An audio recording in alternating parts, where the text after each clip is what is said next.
Well, hello everyone, and welcome to Spirit and Mind, where where we we discuss discuss current current faith, affairs mystery, with faith and and mental health mental health perspectives. perspectives. I'm I'm Bishop Guy Bishop Guy Robinson. Robinson, and It it is is a a pleasure pleasure to to be be here here with with you you today, today and and grateful grateful for for our our colleague colleague and and co co-host, host, Dr. Jonathan Jonathan Shepard. Shepard. Hello, Hello, Dr. Dr. Shepard. Shepard. Hey, Bishop, how are you, sir? Doing well, Doing doing well. well. How's How's the the week week been? been? The week has been wonderful, challenging, and getting things done, but I'm grateful to be alive. Oh Oh my my goodness! goodness. Oh Oh my my goodness! goodness. What What a a blessing blessing it it is is to to be be alive alive and and here here for for Spirit spirit in in Mind. mind. And And we we want want to to encourage encourage you you to to let let someone someone know know that that it's it's time time for for Spirit spirit in in Mind. mind. Of Of course, course, it's it's all all about about connection. connection. You You can can join join us us here here live live on on Praise Praise 106. 106. Let Let somebody somebody know know to to turn turn their their radio radio station station to to Praise Praise 106 106 and and join join us. us. You You can can also also get get ready ready to to call call in. in. Our Our number number here here at at the the studio studio is is 443 443 380 380 2803. 2803. Again, Again, that's that's 443 443 380 380 2803. 2803. We'd We'd love to love to hear hear from from you you and and for for you you to to be be a a part part of of our our discussion discussion today. today. We We believe believe we we have have something something important and important and exciting to exciting to discuss, discuss, and and other other ways ways that that you you can can connect connect with with us. us. And And Dr. Dr. Shepard's going Shepard's to going to go go over over those those now. now. Absolutely. And so, for all of those who have been watching and listening to us, please continue to reach out to us. We're so excited when we are getting emails or random messages as we enter into various spaces where people say, I am listening to you. And so, that is so encouraging to know that you can follow Bishop C. Guy Robinson. For those who are watching us by live stream, I'm putting the slide up now. You can email him, you can call him. You can also follow him on Instagram or Facebook at CGR Ministries. Go there, like his page, go there and make sure you follow him. You can go and even follow him on YouTube. Bishop is also a pastor. You can go and listen to the various sermons. You can even join him for Sunday morning worship. And I'm sure he'll be glad to see you. He is also an author of the book Critical Collaborations. And so we want you to know how to follow Bishop, and I'm sure you'll be blessed that you will do so. If you want to follow me, and I think it would be good for you to follow me also. If you're in need of direct care services, you can email me. And my email is listed there for all those watching via live stream. You can also follow me on YouTube. Subscribe to my YouTube channel, Dr. Jonathan Shepard. Follow me on Instagram at Dr. J. Shep, and even my website, drjonathanshepard.com. You'll get the information that you need and it relates to direct care services, or if you're in need of Bishop or myself to come out to various organizations or destinations where you may serve, so we can talk about mental health and how faith intersects with mental health.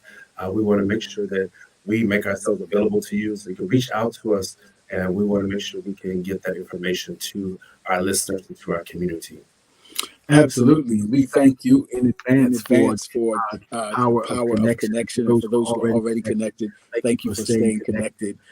because you are a part of this Spirit in Mind experience. Again, the number to call into the show is 443 380 2803, and you can join us live right here because it is time for Spirit in Mind. Listen, we're talking about, or today we plan to talk about, we want you to be a part of this discussion as we talk about National Minority Mental Health Awareness Month, an important subject and a really seminal figure in the role of the development of bringing this discussion to the surface. Dr. Shepard's going to give us a little bit of background on it. And again, we want to hear from you and welcome you to put things in the chat line. And again, you can call us at 443 380 2803. Let somebody know that we're discussing National Minority Mental Health Awareness Month live on Spirit in Mind.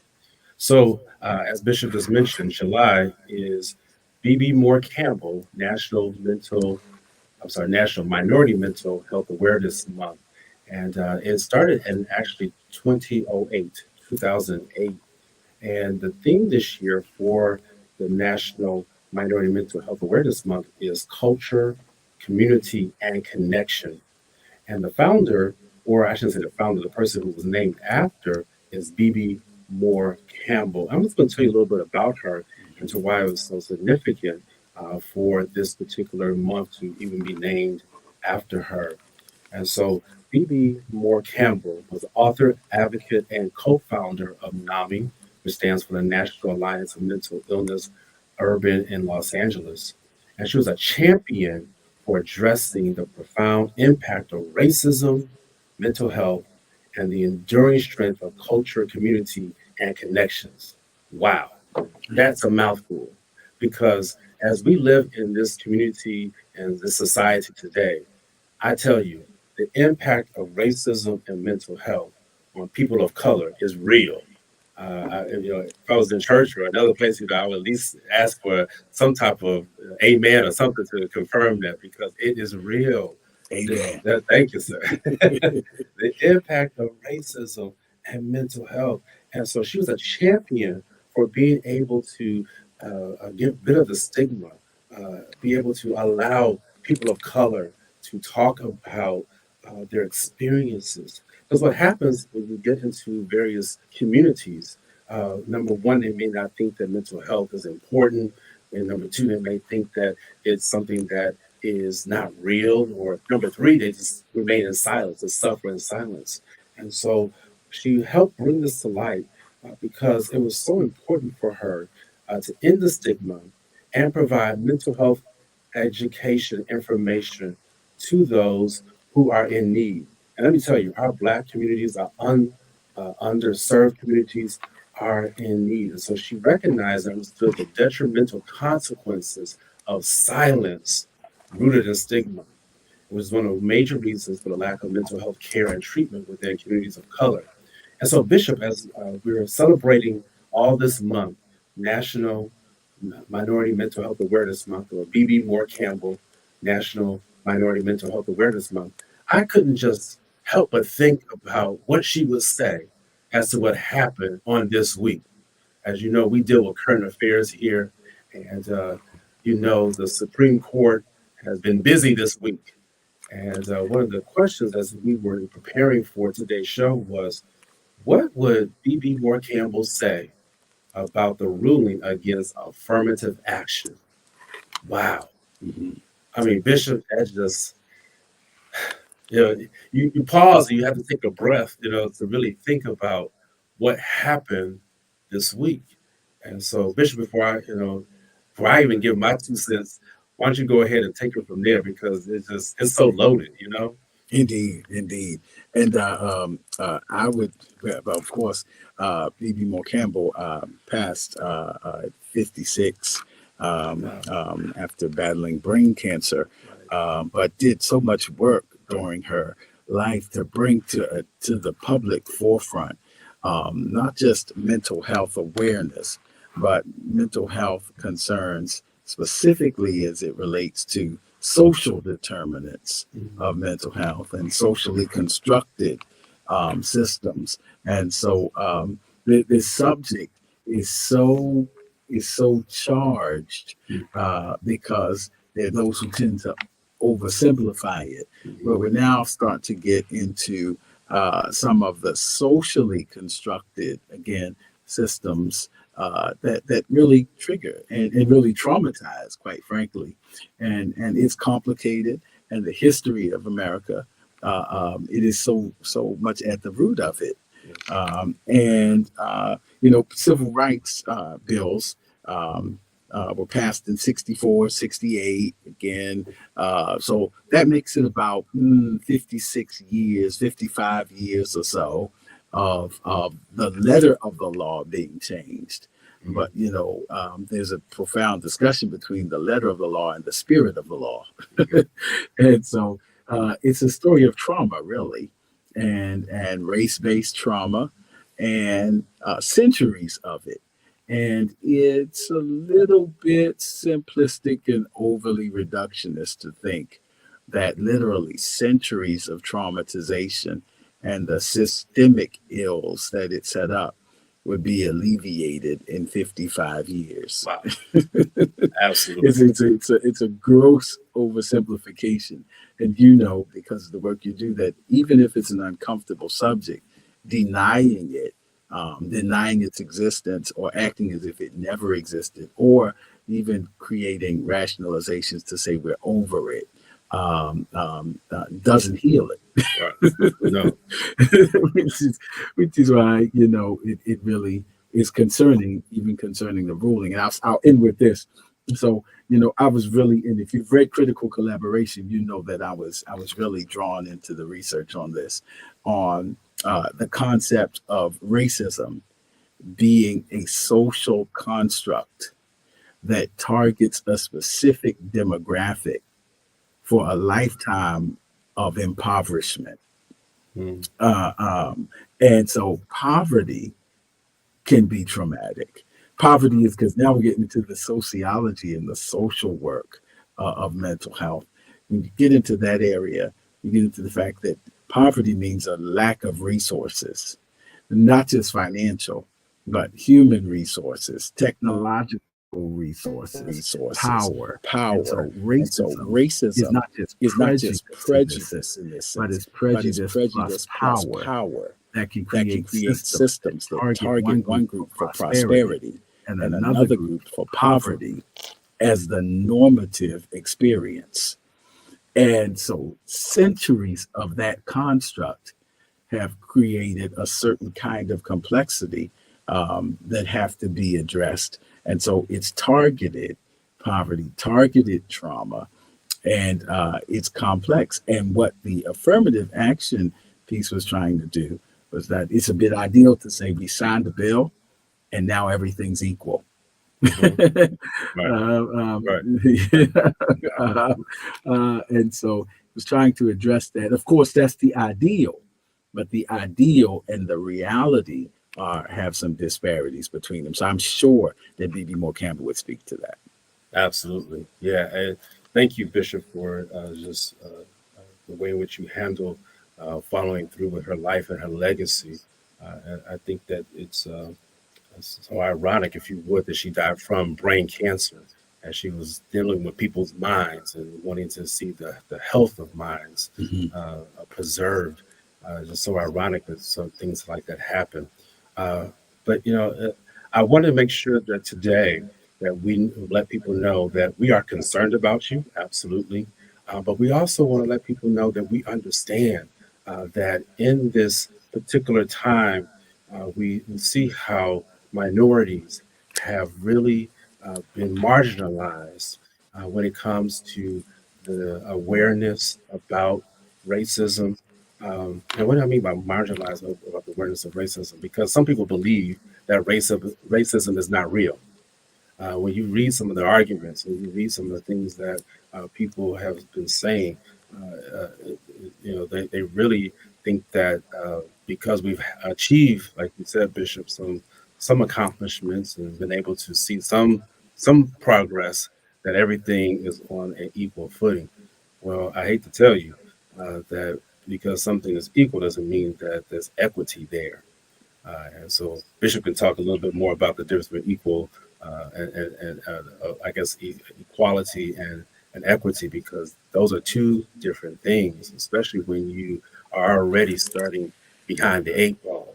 And for centuries, you know, I look at what happened during the pandemic and how during the pandemic we saw so many other things, including the death of George Floyd and racism at its, well, I won't say its peak, because in my opinion it still was high even before the pandemic. But you just saw so many other things that were happening. Uh, Bishop, I was looking at some of the research just to show you what was happening during this time between February of 2020 through January of 2021 within the Black American community. We were experiencing a 58% increase in the rate of alcohol-related deaths. That was the highest in relation to other minorities. It blows my mind how even in the pandemic, where we are 13% of the population, we had one of the highest. I think that actually the American Indians might have been just slightly higher at 60%, but we're right there with them. A 58% increase in the rate of alcohol-related deaths. There was other things that happened related to that. There was alcohol-related mental health problems as one of the major reasons why we saw that. Why are you bringing this up, Dr. Shepherd? Because in this month, as we are talking about Minority Mental Health Awareness Month, we want to let people know that we are aware of what's happening to our communities. BB Moore Campbell, I'm sure, would want us to be talking about today. We have got to wake up. We've got to make sure that people are aware of resources that are out there. We have to make sure that we don't allow people to silence us. We don't allow people to water our message down. Uh, I really was really sad, honestly, by the ruling regarding affirmative action and the restrictions that were put on it. I know some people say, well, Dr. Shepherd, or did you get into medical school because of affirmative action? Uh, you know, maybe I did, maybe I didn't. I don't really know. I wasn't there on the admissions committee mission. But what I do know is that when I got in there, I was able to prove that I belong. Right. And so that in itself lets people know that we have to have some opportunities. I'm not slow, you all. I'm hesitant to say some of these things today because I know that there's some people who may not necessarily agree. But you know, people have to have a door open in order for them to be able to show that they're able to do the work, to be able to show that they can handle the load, they can handle the challenges that are going on. And and Bishop is right. Affirmative action was not going to just eliminate all the ills of our society, but it was a way for us to have an open door, if you would, because once the door is open, you still have to prove the work. And sometimes people forget that. Just because someone opens the door for you doesn't mean that they allow you to skate on by. Bishop, no, I had to work. And let me remind you, I had to work doubly as hard as some of my other counterparts because of my skin color. So even though the door was open to me, I still had to work hard. And I would love to hear if someone out there has some stories about what they had to go through. You can call into the show 443-380-2803. Let us know how you feel about this action. Let us know how you feel about what we're discussing. Let us know what you think maybe more Campbell would say regarding the ills of today's society and how we can help to cure those. But Bishop, I really thought about that. And in some ways, I'm a little offended because people say, well, you just got in because of this.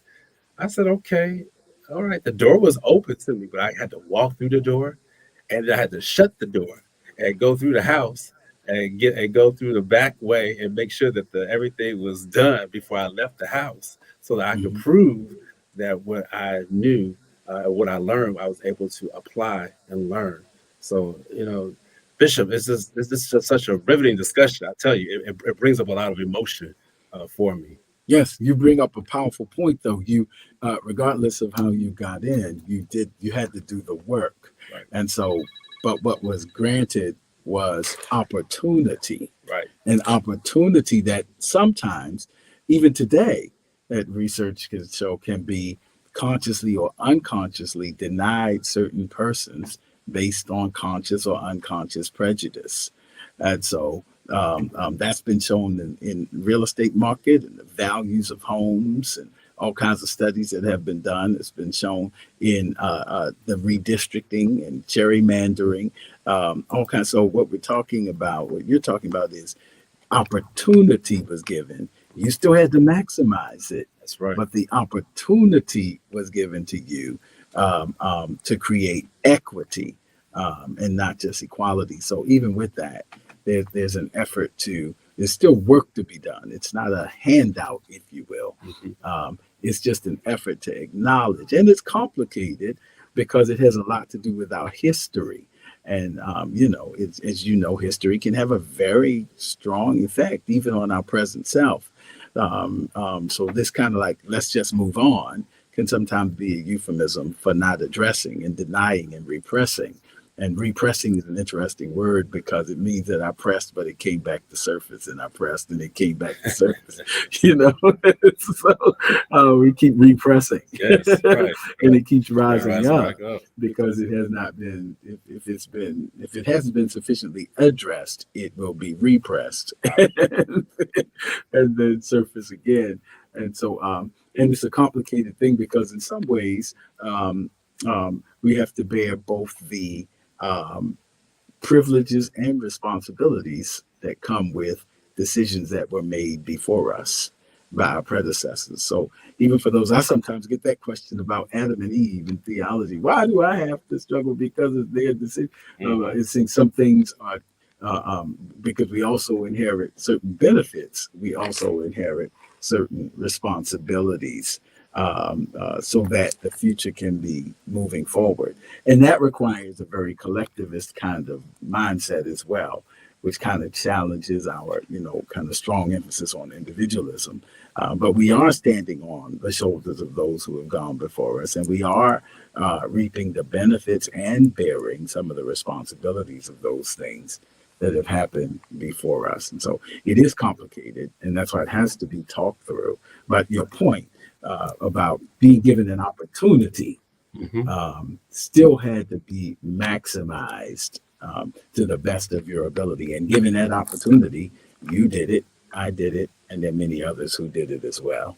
Absolutely, absolutely. And thank you, Janet Rogers. She had mentioned one of the books that B.B. Moore Campbell wrote, which was 72-Hour Hold.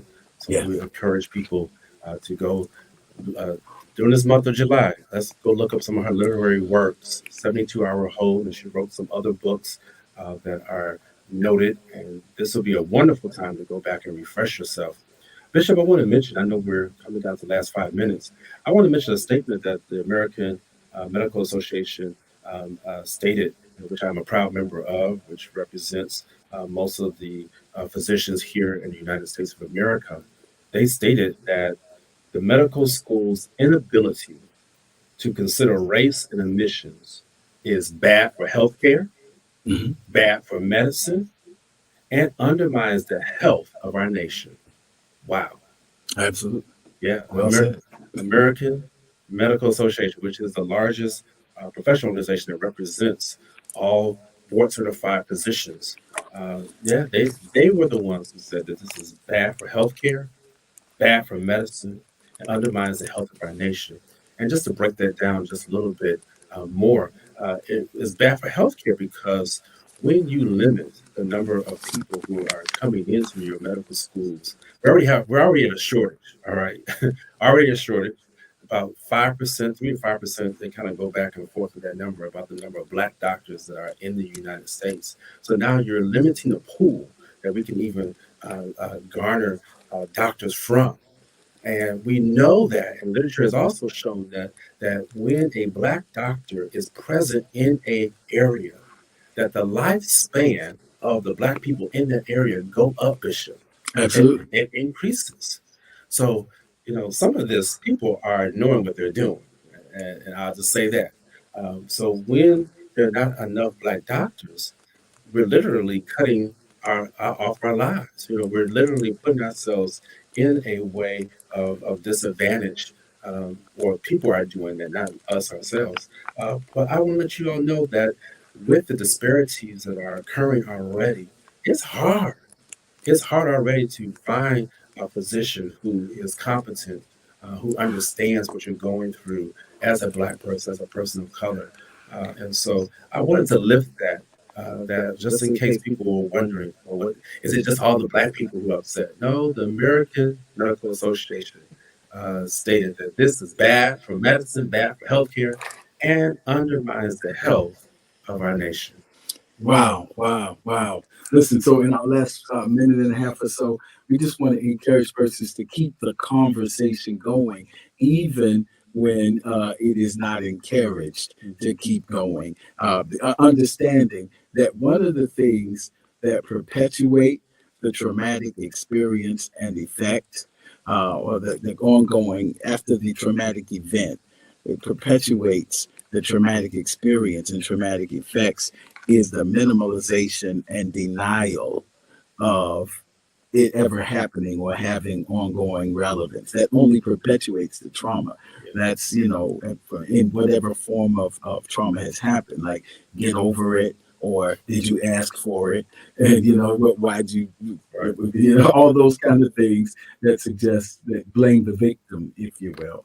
And so that only perpetuates that. And that's been a part of the story in this. The efforts to keep talking about it or to liberate from drapetomania that actually accused African Americans of being mentally disturbed for wanting to be free. So these are things you can Wow. Google and look up. Drapetomania was actually a diagnosis that was offered, debunked now, but at one point offered. Protest psychosis that Wow. suggests that whenever we are protesting against injustice, that we are rioting and acting up.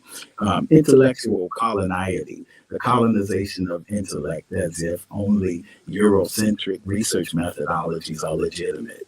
And so these things are still very much ingrained and trying to dismiss or devalue the story. But we have to know the importance of keeping that story going. Even as survivors of the Holocaust adopt the theme, never forget.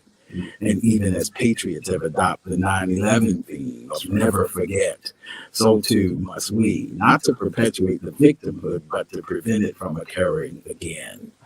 And as it seems to be some regressive subjects happening in our Supreme Court, it's important to keep these conversations going. So listen, we've got to go, but we hope you will tell someone what we plan to continue talking about here on Spirit and Mind. Dr. Shepard. Yes, thank you, everyone. Continue to just remember B.B. Moore Campbell. Let's go get her literary works. Thank you.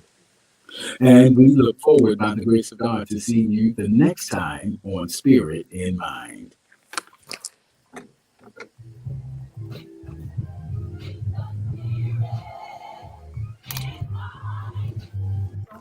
Follow us on social media. We're on Facebook at Spirit in Mind, and we're also on Instagram at Spirit in Mind Live. Join us next time for a new